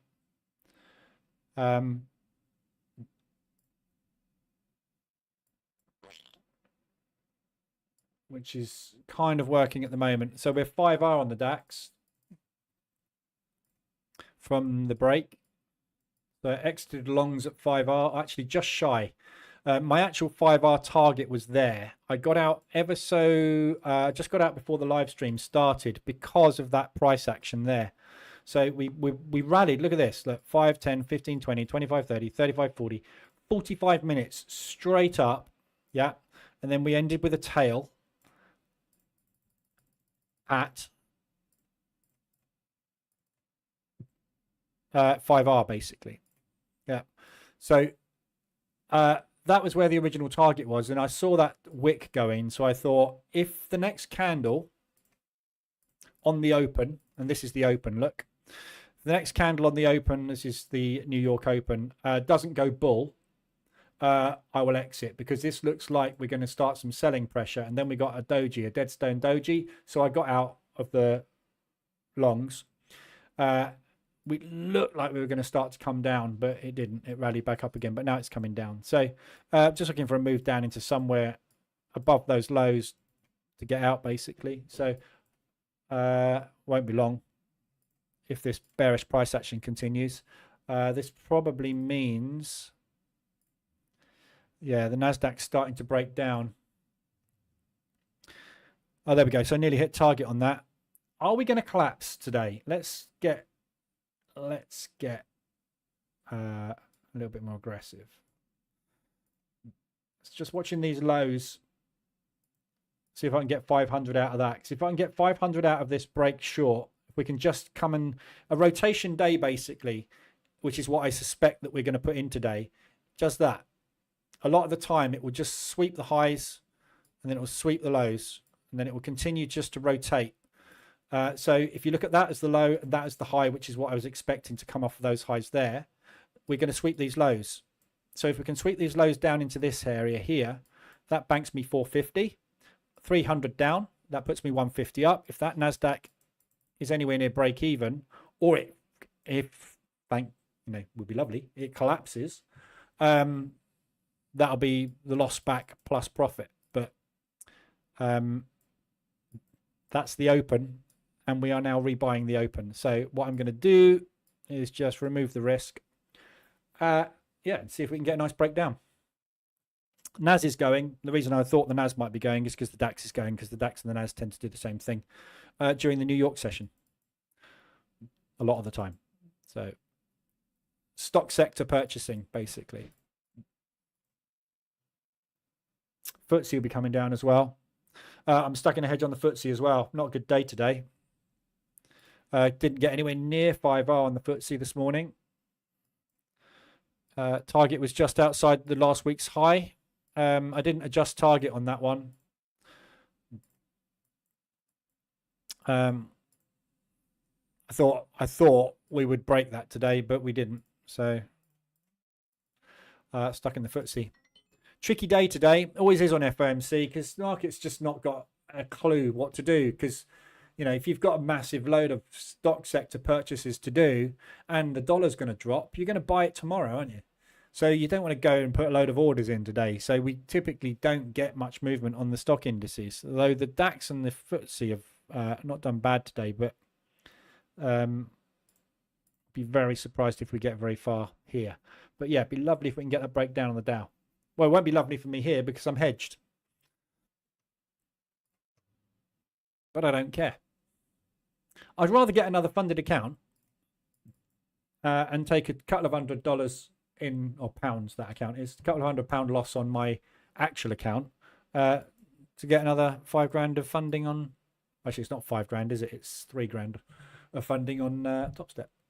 Are you using 3/4 of an ADR for each entry on your position trader? Yeah. So not with RSI. So sorry, not with ADR. So RSI, yes, I use 3/4 of an ADR to scale in. So 3/4 of an ADR entry, 0.2 risk. But with ADR reversals, because this is a scalping strategy, this gets in at 1/4 of an ADR. I'm just using a flat £200 dollar risk. Yeah, $200 risk on this account, which is because I can top it up, basically. So yeah, that uses 1/4 of an ADR as an entry, as a scaling, but it only uses 2 trades. Yeah, so the EA is set up to perform drawdown control at 2 trades. So as you can see here, great example right now on this Euro Swiss. This is the ADR entry here. Yeah, I got in late because I actually set the EA up after the initial entry, but I still got this, I missed that much of the move basically. So that was the first entry, pushed down. Second entry went in yesterday. Third entry would have gone in today, but just missed it. So that candle there closed above. So that's not an entry. It needs to close below and give the signal. If that had have closed below and given the signal, it would have taken another long there and it would have closed that one. So I could only ever have 2 trades on at a time. So what it does is, as we're pushing, if it works out, we just take half an ADR. If it needs 2 trades and it works out, we take half an ADR. If it doesn't work out and we take a third trade, we close that out in a loss and we take half an ADR. That movement there from trade 1 to trade 3, because I'm spacing 1/4 of an ADR apart, that is a half an ADR. So the loss taken on that trade is circumvented by a half an ADR push on the remaining 2 trades open. So as an example here, if that trade had have triggered, we would have been now on that trade, can't see, can you, on this trade and this trade, we would be taking a profit here, which would be equivalent to the loss taken on that trade, because the lot sizing on that trade and that trade is 25% higher. So by using the lot multiplier as we go in, the third trade and the second trade will make up the loss of that one. So the only time this makes like more aggressive losses is if you get an ADR push that then just goes parabolic for days. That will only happen after a news event. News events only usually come out Wednesday, Thursday onwards. So you're safe from Monday to Wednesday usually. But right here now, this Euro Swiss, it's not out yet, because obviously it would have been actually better if it had taken that trade, closed that, because I'd be out of the whole thing and flat for FOMC, but I'm not. But if this now FOMC goes against us and the euro collapses or the Swiss franc rallies, so if they dump the US today, they're going to buy the Swiss. If they buy the Swiss, this is coming down. If this comes down, I'm taking a loss. Yeah, and that's what I just showed you on the P&L.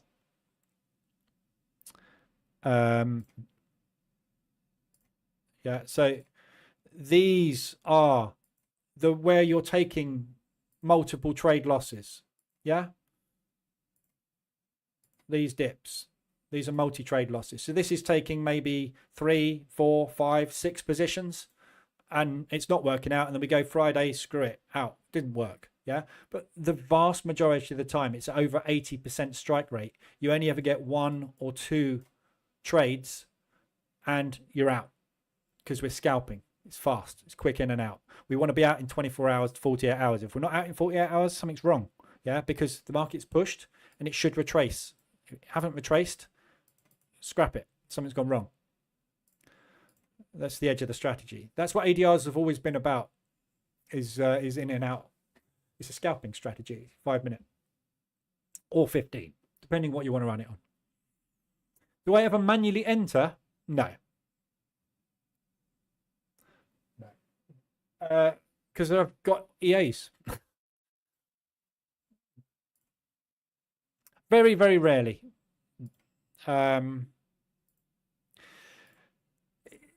If you manually enter trades,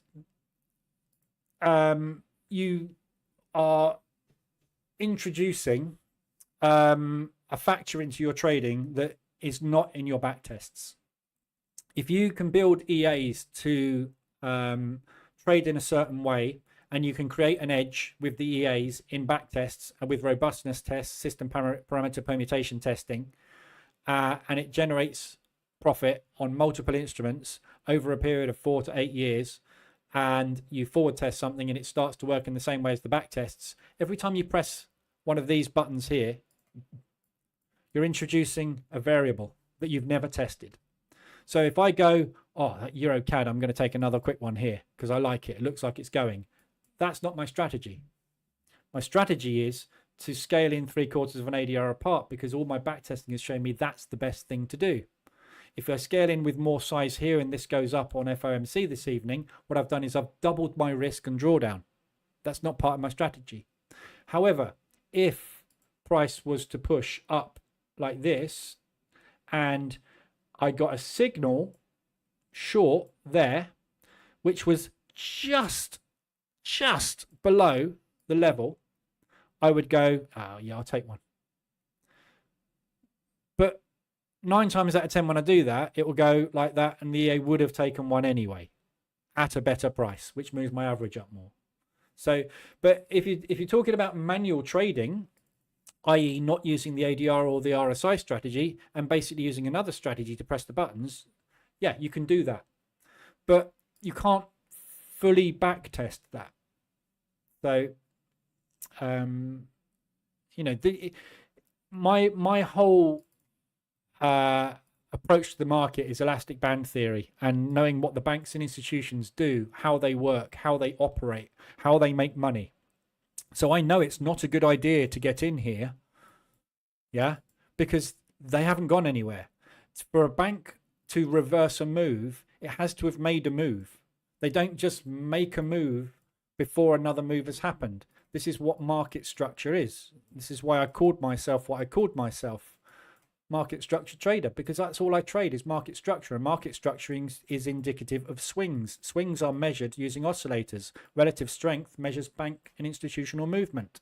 So I use this to measure when the banks have made a move, and then I get in. If this isn't the right time for them to make a move, they will continue to push. If they continue to push, elastic band theory kicks in because they are squeezed further than they would like to be on the position. Therefore, the chances of them pressing the opposite button increases. If it goes further, the elastic band gets more stretched and the speed of the drop becomes faster. Therefore, I can make more money quickly, but I have to sit through it. That's what it's all about. And you can go back and backtest that theory over hundreds of years. Well, you can't because you haven't got enough charts, but decades, go back decades. It has never done anything different. And it doesn't matter what time frame you use. It does the same thing. The higher the time frame, the longer the stuff takes to work, but it does the same thing, and it always will, because that's how banks make money. And if banks stop making money in this way, we're in trouble, because the economy of the entire world will collapse, because everything revolves around banking. So look at any time frame you want. The lower the time frame, the less reliable. So somewhere around H4, H1 is where you're going to find the vast majority of movement is nicely measurable, because banks and institutions work on quarterly and monthly cycles, which are these lines. So if they're going to work on a quarterly and monthly cycle, yeah, so when we break down, we're going to go and sit around for a bit, but we're going to come back on 4 to 12-week movements, which is why if you go back and look at the live rooms, there's probably 1 or 2 trades I think I've had over the last 4 years I've been doing live rooms that have lasted more than 3 months. There's a reason for that, because when the quarterly reporting is due, the banks need to show profit. If they're going to show profit, they need to reverse the move that they're in. If they're going to reverse the move that they're in, I'm going to make money. Banks don't hold things for more than 3 months at a time. 1 month up, 1 month down, one month up and down, 1 month up and down, 1 month down, 1 month up. monthly, quarterly cycles. 4 to 12 weeks. You won't see a move happen for more than 12. It's 4 to 6 weeks, really. 6 weeks. It's absolutely exhausted. Yeah. They can't do any more of that because there's no other stupid bank that will sell to them. If you can't buy any more of what you want to buy because the stock's run out, you can do nothing but sell it at a higher price than you bought it at and make a profit. It's how they operate. As long as you understand that, you can't go wrong. What you've got to do is survive the cycle. And that's what position trading is. Getting in when the cycles are completing. Yeah, look at this. This is a great example. EuroCAD, look. Sell it. Buy it. Sell it. Buy it. Sell it. Buy it. Didn't work out very much, but if you bought it there, you did. Sell it. Buy it. Sell it. And this is all the position trader EA does. Sells it and buys it. And it waits. Very, very, very, very simple. There's no need to press a button. It's all automated. However, things change. Yeah, Trump gets in. We need to rethink it. Yeah, or there's an unexpected interest rate drop. We need to rethink it. So you want to do drawdown control to keep yourself comfortable in the position. That's about it. No, so Swiss yen looking at the daily, it has potential.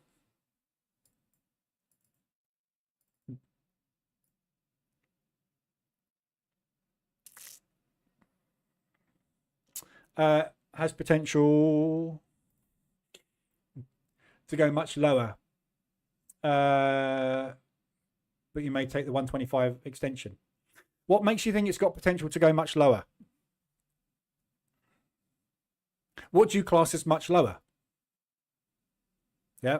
So for me, this is extended. Yeah. 58% of the year, every day, 58% of days, the market does not go above or below those lines. When it goes beyond those lines, the chances of it getting beyond that line is 23%, which means that the edge for me in it not going beyond that line is the opposite of 23%, 77. So there's a 77% edge that it's going to go up when it gets down to here. And if it continues further to here or here, the odds of it going beyond those levels are 12% and 6%. So if it gets down here today, it's going to want to ping back a lot faster and harder, like that, or like that, yeah, or like that, or like that, or like that's all it does, yeah. Every time it goes up, it goes down. If it doesn't go down, they can't make money. So yes, it could go down to here, but what if it doesn't? You're just not going to take the money.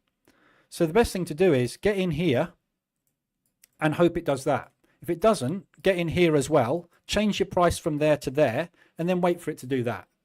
And then actually take 2 trades off at twice as much money.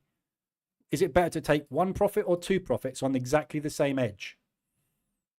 See what I mean? It doesn't matter, does it? And if it does go down, what are you going to do? Shut that out at a loss and wait for it to go back up again? Oh, well, we're going to make money later, maybe tomorrow or the day after rather than today. Doesn't matter. You're going to make money. This is what trading's all about. But if you place a trade now or when you get to here and you place a stop loss order there and it does that, and then you get in again and place a stop loss order there and it does that, and you place a stop loss order there, you'll get the third one on. But now you've got 2 trades to recoup, which means that you need a 3R just to get back to break even. That's ridiculous. Because you won't be able to do that. When it gets to 3R, you'll panic and go, thank God, I haven't lost any money today. You haven't made any money either, have you? And that was hard work. You spent all day trying to get nothing. Pointless. That's what everybody teaches you, to try and make sure you got a positive risk reward, make sure you got at least a 1.2R, make sure you got this, that, the other. And they are right. If you can hold a strategy and execute a strategy exactly as it's executed in back tests every day without missing a trade that works, because 50% of the trades are going to work, 50% aren't. Let's just say, for example, you missed all the 50% that worked and you only took the 50% that failed. You've executed the strategy perfectly. You just missed half. unfortunately, those are the half that made 200 grand this year. You took the half that lost 200 grand. You're a great trader. You're doing exactly what you should be doing, but you made a loss. And the reason is because you placed an order in the market to take your money away. Doesn't work. Trust me, I've done it many times. Afternoon, Brandon. Just came across your channel. Love the content. Cool. All the best. Have a great week. I've had a great week. We're only on Wednesday. First time watching the stream. Cool. Taking some serious notes. Go and watch the bootcamp on the website. It's very old now. I'm going to re-record that at some point, but watch the bootcamp if you can be bothered. It's only 15 hours or something. Go and watch that. It'll open your eyes. We're really, really, really, really struggling here. We've got symmetrical triangles forming, which means that the market's contracting on low volume, which means we are going to break out at some point. So my edges become 50-50.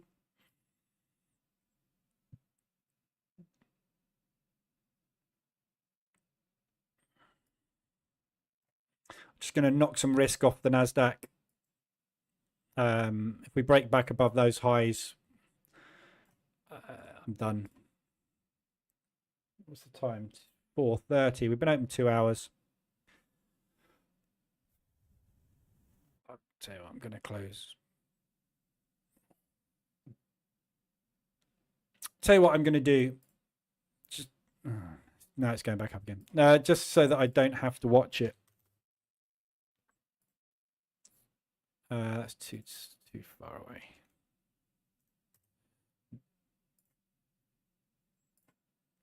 I'm just putting a trailing buy on, so I'm going to leave my TP open just in case we get some nutty Trump remark and we collapse. So I'm just going to let that trail. So it's at break even. I can't lose. If it goes down, I'm just going to see how much it will go down by and get whatever I can get. If the NASDAQ doesn't start getting down soon, I'm going to take 140 off of it, loss, and be done with it. Can't be bothered. There's no point in trying to squeeze this today. It's just not going anywhere. So I've only got a single contract on, so it doesn't matter. But that's moving now, so might get something out of that. So if we can get back to a nice break even today, that'll be me done. Rock, love to you too. Right, back tomorrow morning with a member stream. So tomorrow we are, if there's any members in here still, looking through. Barry, Evil were there at the beginning, but they don't seem to be talking now. So I don't know if there's any members in here because I can't see. No one else has got a badge. But tomorrow we're going to do a quick session on the new opening range breakout variation strategy, if whatever you want to call it, results. So I've found a bug which I fixed. Wasn't a bug, it just didn't execute an order in the way I wanted it executing. So I've redone all the system parameter permutation tests on the NAS, the DOW, the SPY, the DAX, and gold. Weirdly, because gold, Cyril, you're still here. Gold moves at the open, obviously, because it's a futures instrument, commodity. So I've tested gold as well, interestingly, and actually not got bad results. So we're going to go through these results tomorrow and look at the edges and look at what affects the profitability. I've done 1700 permutation tests on each variation, and they're all profitable. The Dow's not very good, interestingly, but the SPY is amazing. The NAS is off the charts. I don't really trust the results. They seem way higher than they should be, like $500 drawdown to make $4.5 grand, $2,000 drawdown to make 23. These seem a little bit high, so I'm going to retest them, but I don't know. NASDAQ does go nuts, doesn't it? So maybe that is the case. And the DAX, which is all phenomenal as well, although I don't like the fact that the top two have got a return on drawdown of 666. That doesn't bode well, does it? But anyway, we're going to go through all these results tomorrow, and just look at what the EA is doing, what the strategy variation is doing, and see if there's ways that we can improve this as well. But I'm going to roll these out for forward testing when I've picked one of the permutations to try, just to forward test the results. The problem I think we're going to have with this is spread, but we're going to cover it all tomorrow anyway. So that's what we're going to do tomorrow in the member stream. Then I'm back on Friday as usual, and we will go through what's happened this week. Obviously tomorrow morning as well, I will cover what's gone on in FOMC, but I will cover it all on Friday as well anyway. So Friday morning, if you want to watch the replay, if you're not around, we'll look at what's happened this week. So yeah, get ready for this evening. FOMC. We've got potential. I don't know what we've got, because if he doesn't do what Trump says, he's going to get sacked, I think. They've already said they're going to sack half the Fed if they don't do as they're told. And Musk is looking to reduce the staff numbers, because Musk is the cutting expenditure in government, isn't he, man? And the Fed have got a lot of people. So there's a lot of pressure on the Fed at the moment from Trump to run more like a business than an economy. So we'll see what happens. But anyway, so yeah, I'll be back on Friday if you're not around and you're not a member tomorrow. But tomorrow, be aware it's the euro rate, so that's going to happen. We got potential movement in either direction. The press conference here is when you're going to get the movement. ECB press conference, that's when Lagarde lays out forward guidance. So this is the most important part of the ECB tomorrow. And that's it. And then Friday, obviously, we're into just PCEs and stuff. So nothing particularly exciting. But tonight is when it's all going to happen. So be prepared. All right. Have a good one. I will be back tomorrow and Friday. If not, I will see you next week. So have a good day.